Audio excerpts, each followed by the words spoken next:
I'm back, and I have been thinking a lot since we talked last week, trying to clarify in my head why I'm doing this.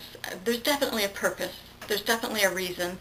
How do I express that into words in a way that is understandable and not wasting your time or mine, although I may have more of it than you do.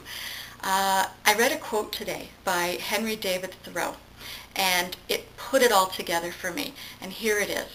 It's not what we're looking at that matters, it's what we see. And that's everything, my belief system to a large degree in one concise statement.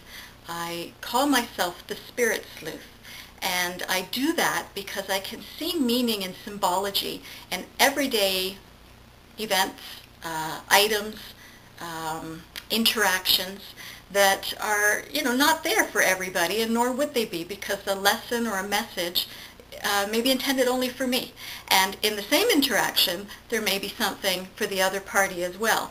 And whether they look for it or not is, completely up to them. But for me, I see things that aren't there, although they're very there for me. So I guess what I'd like to try using this video blog for the next little while is to try to share a little bit of the life of a spirit sleuth, specifically me, and help show that sometimes there's more there than we can see with the naked eye. But if we allow our intuition to kick in and check in to see if there's a meaning or a message or some kind of sign in whatever has just taken place or whatever has just captured your attention that maybe would address or answer a question or a challenge that you are facing. If you can see that, and it opens up a pathway to reflection in your own mind and helps you move past a block, then you're spirit sleuthing and you're connected to something really special, and you'll be on your way. So having said all of that, I don't want to be in front of the camera, at least not all of the time, and maybe I'll open the segments this way. But quite honestly, it's what's in behind the eyes that matter more than what you're looking at sometimes. It's how you're perceiving what you see and the meaning that you're assigning to what you're looking at. And sometimes the only meaning a thing has is the meaning that you choose to give it. And then there can be answers and direction found in the meaning that immediately came to mind when you were involved in something. So what we're going to do is I'm going to step around to the other side of the camera, and I will talk, and I'm going to take my dog for a walk. I call her Freakin' Dog, mostly out of affection, except for when she does things like turbocharge through a closed screen door because she doesn't see it, and then she's just Freakin' Dog. But usually it's a term of affection, and it depends on the tone of voice. I'm getting out of context here. So I'm going to take Freakin' Dog for a walk. I'm going to invite you to join us, and maybe today we'll find a clue on the spirit sleuthing that is my life. Thank you.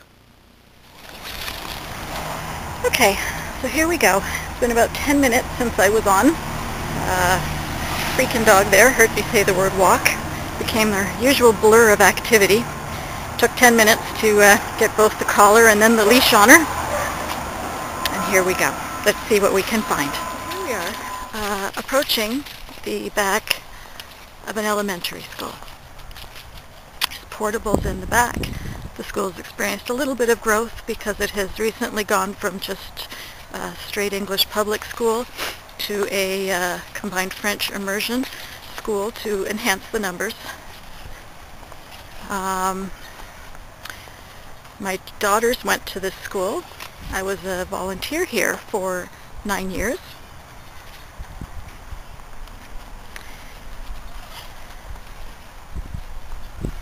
And as you're looking at a school, I'm looking at the past, because my youngest left here last year.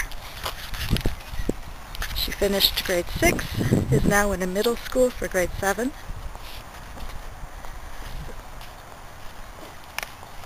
Chapter of our lives all closed when that took place. And And it's important when that happens that you acknowledge it and are willing to welcome in some new. And I guess that's the struggle I'm kind of having at this time. So looking here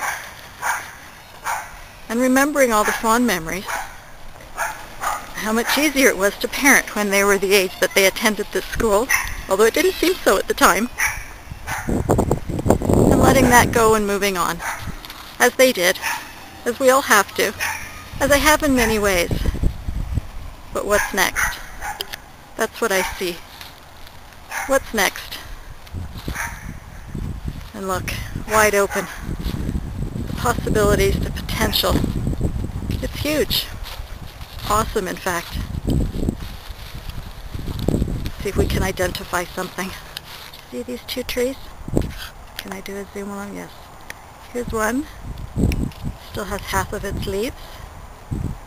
And then the one in behind it. A few left at the top. I see myself in those two trees. I'm looking forward to being the one here in the back, with only a few leaves left on it. Symbolizing for me that I've been able to release and let go what is no longer serving me. Preparing myself for the spring that's going to come.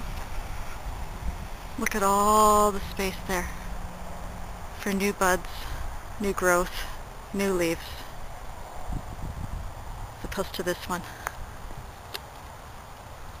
So much space already filled.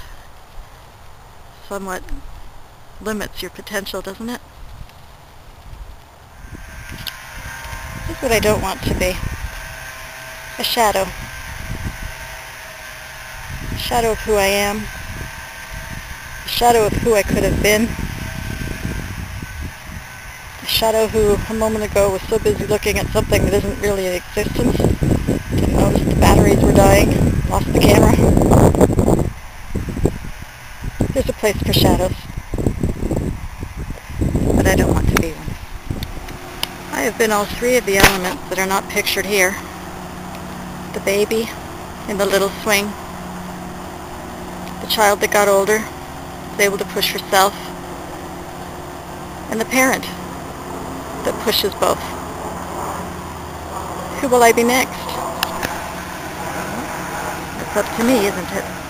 And I think I'll wrap that up for now. I think you get the idea of what I'm hoping to accomplish. Today was fairly simple and straightforward. Sometimes there'll be more meaning, maybe a little more depth, maybe not. I'm going to finish my walk with Roxy now. That's her real name, by the way, Roxy.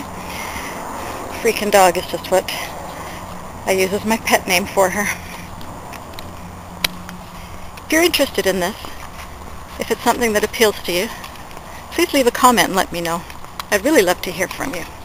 And if there's a question of your own that you're interested in wondering how to see the answers in the symbols that aren't immediately visible, please let me know that too. I'd love to help.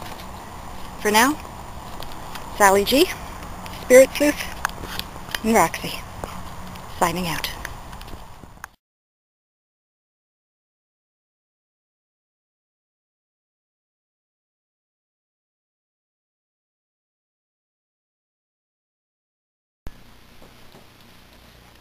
Hi, thank you for joining me again. I'm looking forward to our time together. Nope. And I think that's good for today. I think you get the gist of what I'm hoping to accomplish. It's kind of basic and simple. Other times, I might have something a little more deep to share.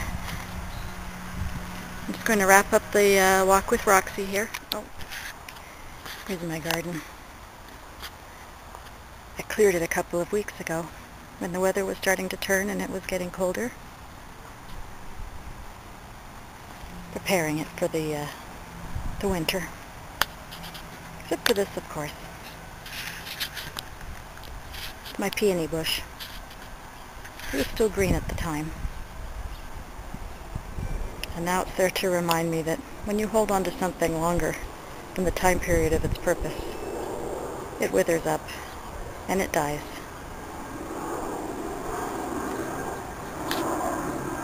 It's important to let things go when it's time.